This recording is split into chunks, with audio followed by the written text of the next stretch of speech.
Give wings to your dreams and roots to your vision.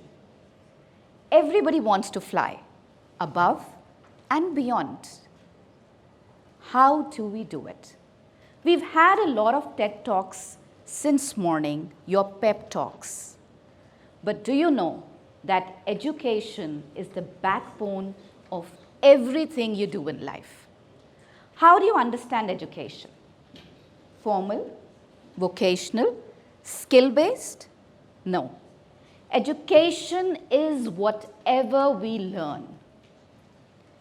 We are a product of nature and nurture.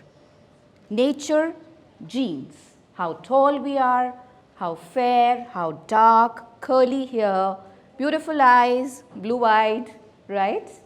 And nurture.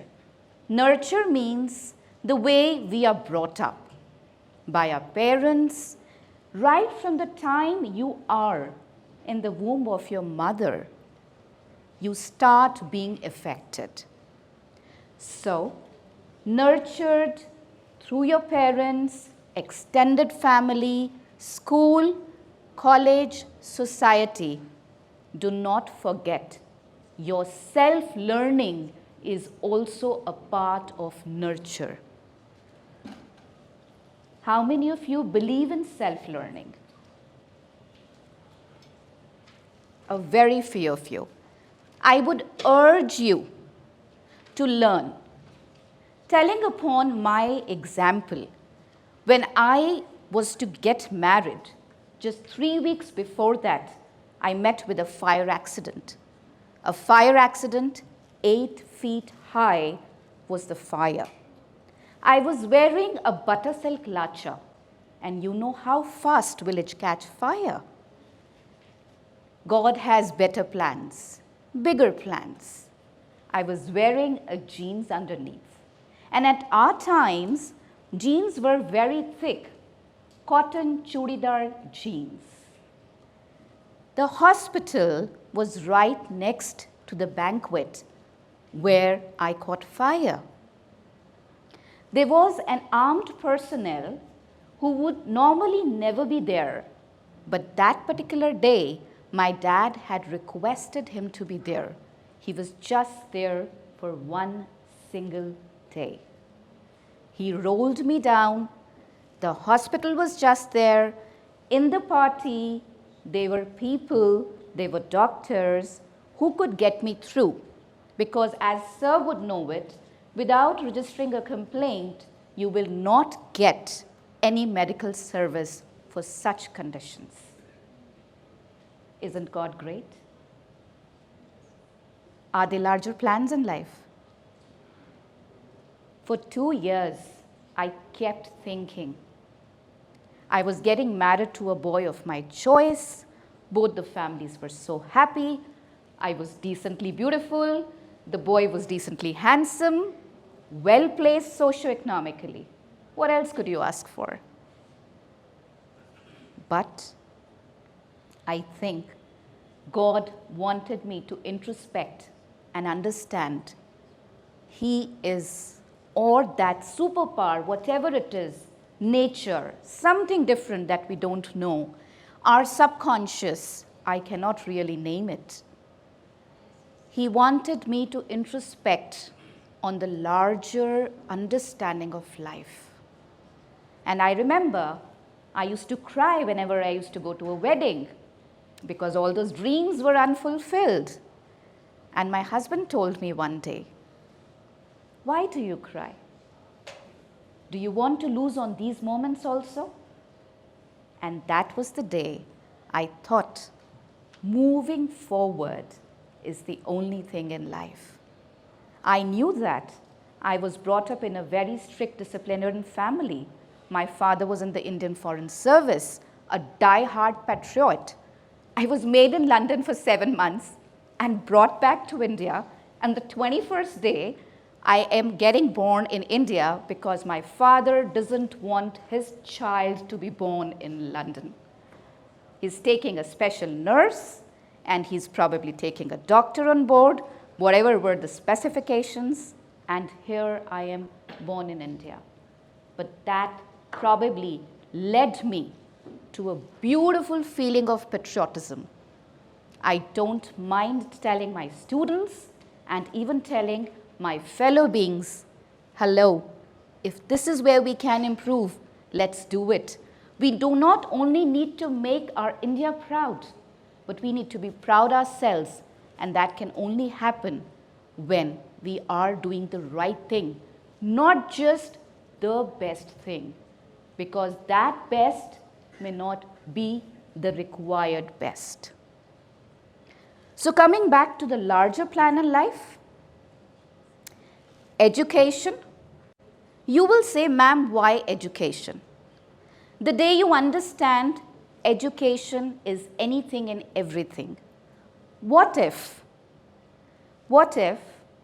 each child, each student, each individual could be able to not fear, dread exams and do the work of his choice. So maybe for an occupation you're doing something because whatever you're doing is not available. That's okay. Be operating from abundance. I've done a number of workshops right from the art of living to people like Vishen Lakhiani, right? So it's been a journey. And in one of the landmark courses that I did, there was a beautiful exercise at the end, and that gives you 3 days of introspection and sort of mind training which bring you to what is your zone that you need to work on. And my zone was, I chose not to be free, so I chose not to be free. So please remember the buzzwords that we have today, right? Creativity, critical thinking, analytical skills, numerical abilities, communication skills, A, B, Z, right?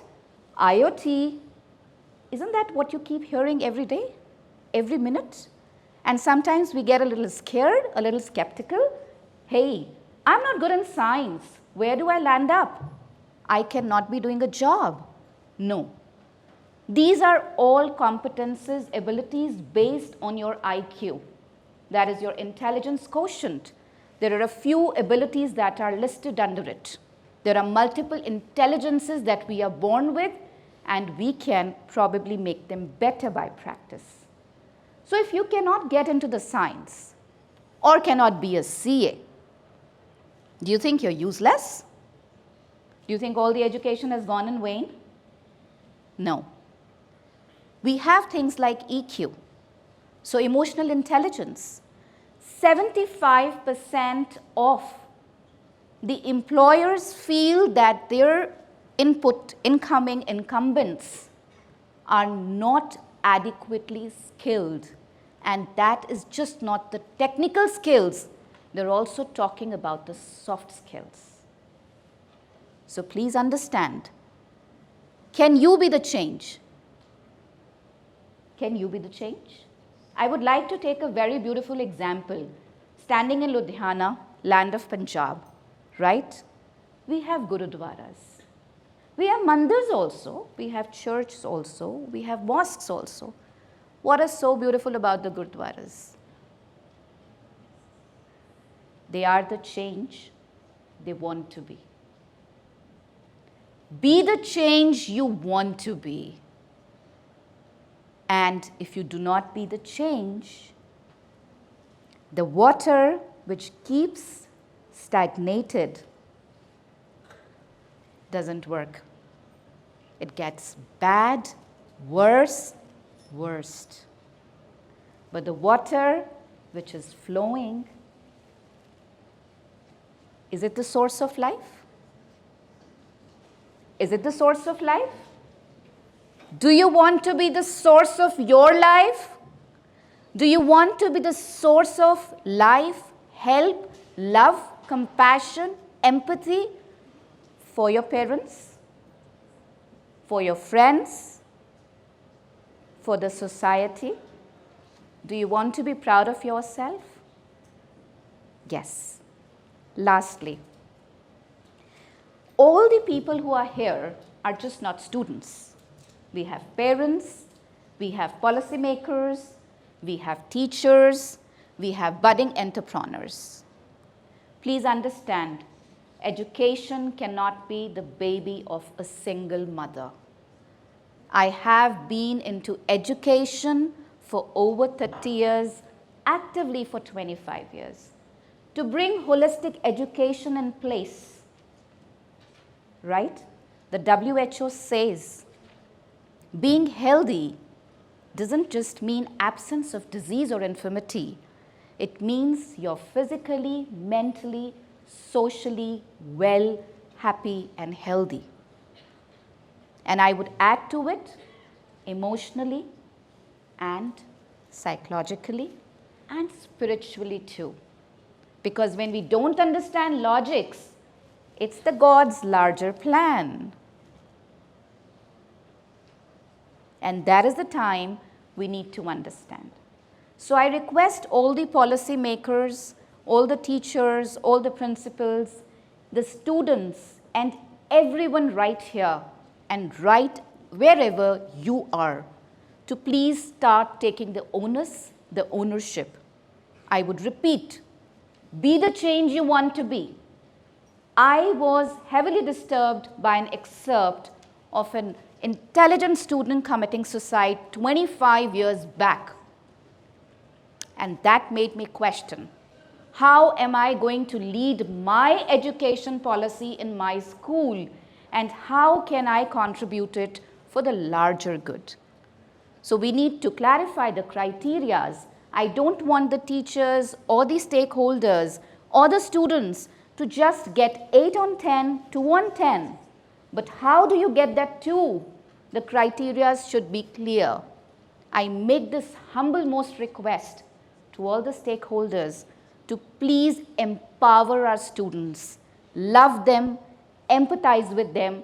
Otherwise, they might just be competent robots, but not competent and successful human beings. Thank you so much, the TED team.